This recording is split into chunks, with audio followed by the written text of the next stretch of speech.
ዘመኑ ፈተነ ራተ ገሰገሰ የጌታችን መምጫ ጊዜያቱ ደረሰ። ሰዎች ተባለ መከሩን ሰብስቡ የተጣለብንን አደራ አስቡ። ሰዓቱ ሊሞላ በቅርብ ነው ያለ መለከቱ ሊነፋ በቅርብ ነው ያለ ነገሩ ሊያከትም በቅርብ ነው ያለ ጌታም ከጠፍ ሊል በቅርብ ነው ያለ። ወገኖች የዓለምን ትኩረት እየሳበች ያለችው ጥንታዊቷ ከተማ ኢየሩሳሌም ዘመኑ ፈተነ ራተ ገሰገሰ የጌታችን መምጫ ጊዜያቱ ደረሰ።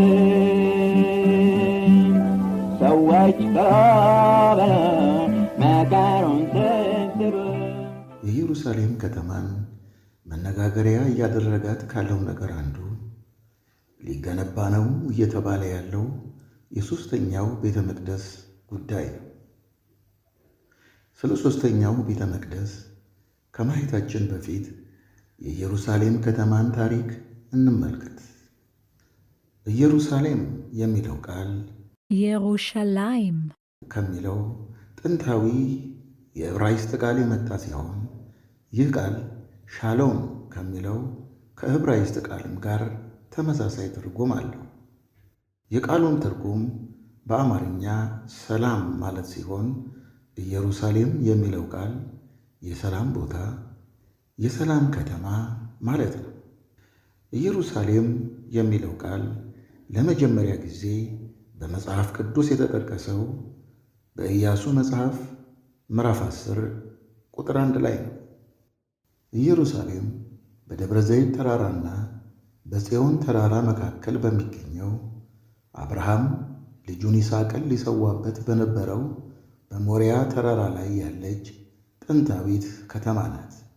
ሁለተኛ ዜና ምዕራፍ 3 ቁጥር 1። ኢየሩሳሌም የእስራኤል ግዛት ከመሆኗ በፊት የኢያቡሳውያን ግዛት ነበረች። ስሟም ኢያቡስ ይባል ነበር። አንደኛ ዜና ምዕራፍ 11 ቁጥር 4። ኢየሩሳሌምን ከኢያቡሳውያን በጦርነት ቀምቶ የእስራኤል ግዛት ያደረጋት ንጉሥ ዳዊት ነው። ሁለተኛ ሳሙኤል ምዕራፍ 5 ከቁጥር 6 እስከ 10። ኢየሩሳሌም በመጽሐፍ ቅዱስ ውስጥ 806 ጊዜ የተጠቀሰች ሲሆን ይህም 660 ጊዜ በብሉይ ኪዳን 146 ጊዜ ደግሞ በአዲስ ኪዳን ነው። በአሁኑ ጊዜ ኢየሩሳሌም በእስራኤልና በዌስት ባንክ መካከል የምትገኝ ከተማ ስትሆን ለእስራኤላውያንም ለፍልስጤማውያንም ዋና ከተማቸው ነች። ንጉሥ ዳዊት ኢየሩሳሌምን ከኢያቡሳውያን በነጠቀ ጊዜ ለቤተ መቅደስ መስሪያ ቦታ ከኢያቡሳውያን መሬት ገዝቶ ነበር። ሁለተኛ ሳሙኤል ምዕራፍ 24 ከቁጥር 18 እስከ 28። ሁለተኛ ዜና ምዕራፍ 3 ቁጥር 1።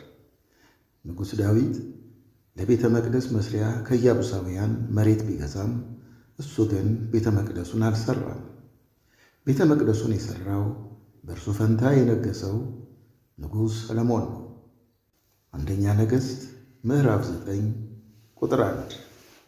ንጉሥ ሰለሞን ቤተ መቅደሱን የሠራበት ጊዜም በአባቱ በንጉሥ ዳዊት ምትክ ንጉሥ በሆነ በአራተኛ ዓመቱ በ957 ዓመተ ዓለም ነው። ይህ ቤተ መቅደስ እስከ 587 ዓመተ ዓለም ድረስ ለ370 ዓመታት ቆይቶ ከኃጢአታቸው በንስሐ ወደ አምላካቸው ወደ እግዚአብሔር ባለመመለሳቸው ምክንያት በነቢዩ በኤርምያስ በኩል ተነግሯቸው እንደነበረው ትንቢት ከ604 እስከ 597 ዓመተ ዓለም የእስራኤል ሕዝብ በባቢሎን መንግሥት በቅኝ ግዛት ለባርነት ወደ ባቢሎን በምርኮ ሲጋዙ በ587 ዓመተ ዓለም የባቢሎን መንግሥት የኢየሩሳሌምን ከተማ አፈረሰ፣ አቃጠላትም። ቤተ መቅደሱንም አፈረሰ። የቤተ መቅደሱንም የመገልገያ ዕቃዎች ወደ ባቢሎን ወሰደው። ሁለተኛ ነገሥት ምዕራፍ 25 ከቁጥር 8 እስከ 17። ትንቢተ ዳንኤል ምዕራፍ 5 ከቁጥር 1 ጀምሮ። ትንቢተ ኤርምያስ ምዕራፍ 25 ከቁጥር 8 እስከ 11። በነቢዩ በኤርምያስ ተነግሮ እንደነበረው ትንቢት የእስራኤል ሕዝብ 70 ዓመት በባቢሎን አገር በባርነት ቆይተው በ70ኛ ዓመቱ በ534 ዓመተ ዓለም የባቢሎንን መንግሥት ባሸነፈው በፋርስ ንጉሥ በቂሮስ ትእዛዝ የእስራኤል ሕዝብ ከባቢሎን ወጡ። ትንቢተ ኤርምያስ ምዕራፍ 6 ከቁጥር 9 እስከ 10። በፈረሰውም ቤተ መቅደስ ምትክ ሁለተኛውን ቤተ መቅደስ እንዲሠሩ የፋርስ ንጉሥ ቂሮስ ፈቀደላቸው። ዕዝራ ምዕራፍ 1 ከቁጥር 1 እስከ 9። ቤተ መቅደሱንም በ515 ዓመተ ዓለም ሰርተው ጨረሱ።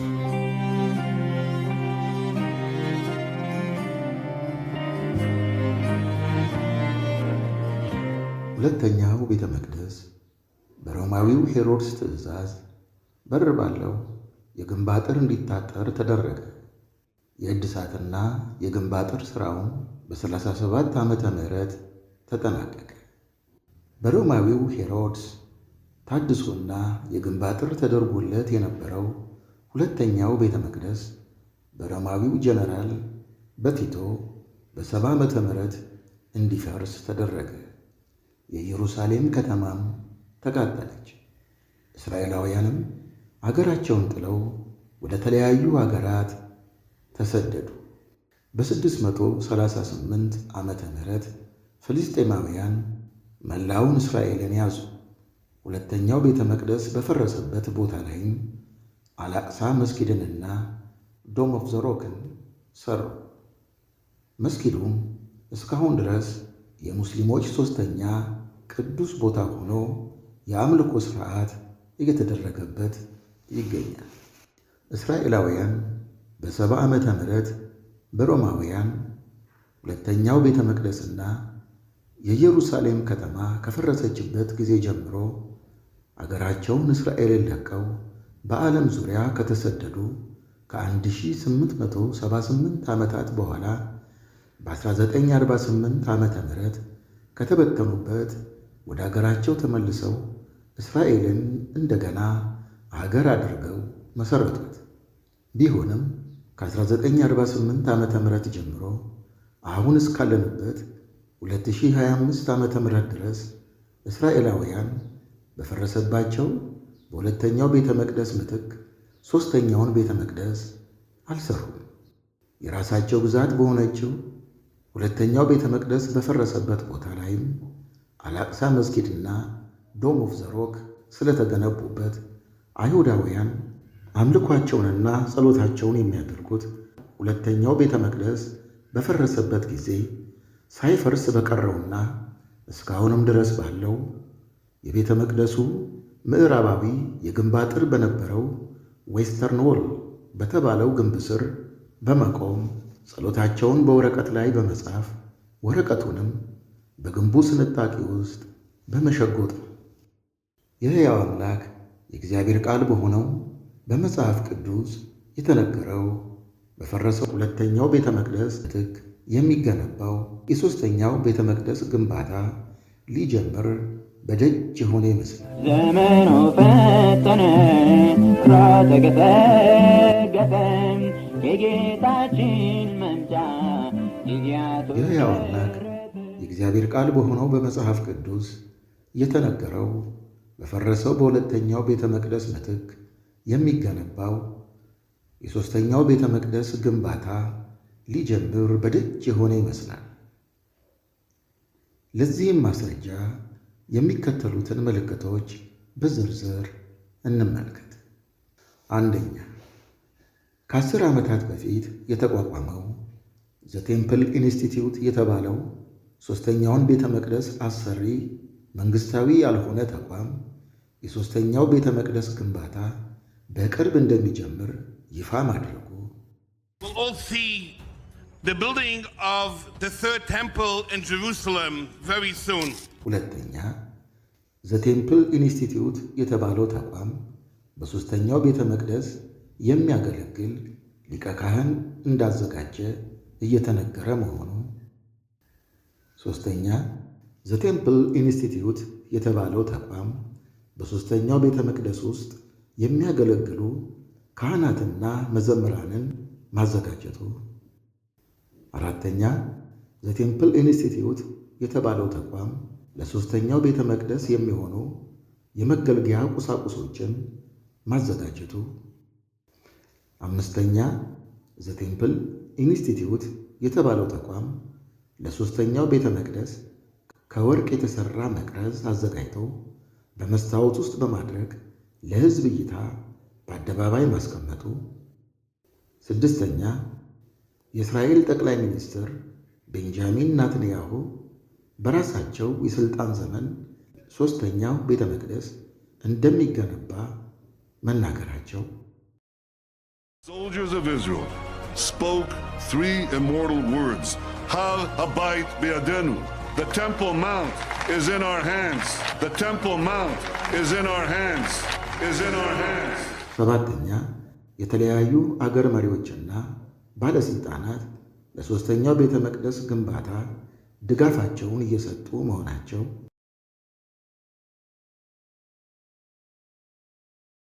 ስምንተኛ በዘኍልቍ ምዕራፍ 19 ከቁጥር 1 እስከ 2 ባለው ክፍል ላይ የተጻፈውን ቃል በመጥቀስ ሦስተኛውን ቤተ መቅደስ ሊሰሩ የተዘጋጁ አይሁዶች የቤተ መቅደሱን ግንባታ ለመጀመር በፈረንጆቹ አቆጣጠር በ2022 ዓመተ ምህረት ከሰሜን አሜሪካ ካሊፎርኒያ ወደ እስራኤል ካመጧቸው 5 ቀያይ ጊደሮች 2ቱ ዕድሜያቸው 3 ዓመት ስላለፈ ለመሥዋዕትነት ከመቅረብ ሲታገዱ፣ ከቀሩት 3ቱ አንደኛይቱ ደግሞ ወደዋ ላይ ጥቁር ፀጉር ተገኘባት ተብላ ባለፈው ወር በፈረንጆቹ አቆጣጠር በሐምሌ 8 2025 ዓ.ም ለሙከራ በእሳት ስትቃጠል ከቀሩት 2ቱ ጊደሮች አንደኛዋ የሦስተኛው ቤተ መቅደስ ግንባታን ለማስጀመር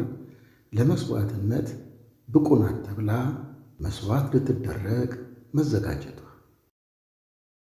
9ኛ እስራኤል እንደገና እንደ አገር ከተመሠረተችበት ከ1948 ዓ.ም ጀምሮ አሁን እስካለንበት 2025 ዓ.ም ድረስ ለ77 ዓመታት የአይሁድ ሕዝብ ሁለተኛው ቤተ መቅደስ በፈረሰበትና በቦታውም የአላቅሳ መስጊድ በተሠራበት አካባቢ የራሳቸውን የአምልኮና የጸሎት ሥነ ሥርዓት እንዳያደርጉ ተከልክለው ቆይተው በያዝነው በዚህ በ2025 ዓመተ ምህረት የእስራኤል የደህንነት ሚኒስትር በሆኑት በኢታሚር ቤንጊቪር ትእዛዝ አላቅሳ መስጊድ ባለበት አካባቢ አይሁድ የራሳቸውን የአምልኮ ሥነ ሥርዓት ማከናወን እንደሚችሉ መፍቀዳቸውና አይሁዳውያንም በቦታው የአምልኮ ሥነ ሥርዓት ማድረግ መጀመራቸው የእስራኤልንም መንግሥት ሦስተኛው ቤተ መቅደስ እንዲሠራ ፈቃድ እንዲሰጥ መጠየቅ መጀመራቸው። ወገኖች ሆይ ከዚህ የምንረዳው የሦስተኛው ቤተ መቅደስ ግንባታ በቅርብ እንደሚጀምር ሲሆን አሁን እየታየ ያለው የሦስተኛው ቤተ መቅደስ ግንባታ የመጀመር እንቅስቃሴና የቤተ መቅደሱ ግንባታ እንዳይጀመር በተለያየ ምክንያት እየታየ ያለው ተቃውሞ ምናልባት አንዳንድ ሰዎች እየተናገሩ እንዳሉት በሕዝቅኤል ምዕራፍ 38 እና ምዕራፍ 39 ላይ የተነገረውን የጎግ ማጎግ ጦርነትን ያስከትል ይሆን? ወገኖች ሆይ የእግዚአብሔር ቃል ይፈጸም ዘንድ ግድ ነውና ከሚታየውና ከሚሰማው ነገር አንጻር የሦስተኛው ቤተ መቅደስ ግንባታ ሊጀምር በደጅ የሆነ ይመስላል። ታዲያ ከክርስቲያን ምን ይጠበቃል? ይሄ ጥያቄ በክርስቶስ ኢየሱስ ብቸኛ ዳኝነት በማመን የእግዚአብሔር ልጆች የሆንን ሁላችንንም ክርስቲያኖች ይመለከታልና ወገኖች ሆይ እናስተውል።